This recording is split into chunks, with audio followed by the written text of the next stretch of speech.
Moving from the global trends now to the core of arbitration itself. So let's discuss, for example, the arbitration agreement and the question of consent. So my question here would be, when there will be a dispute over consent or the substantive validity of the agreement, should this be determined by the courts or the arbitral tribunal? That's a great and a perennial question that I had to read a lot to prepare for this interview.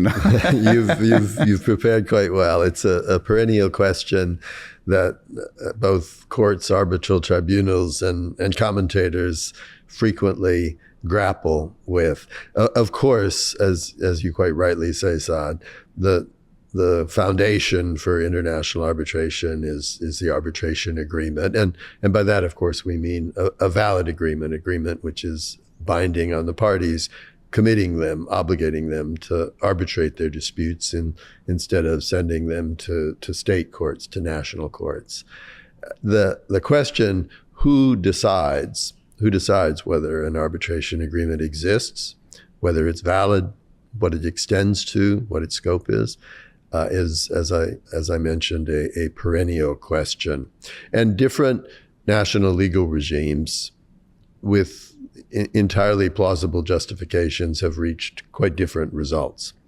In France, the historic view and the continuing contemporary view is that this question, the existence, validity, scope of the arbitration agreement, is a matter in the first instance for the arbitral tribunal, subject only later to national court review.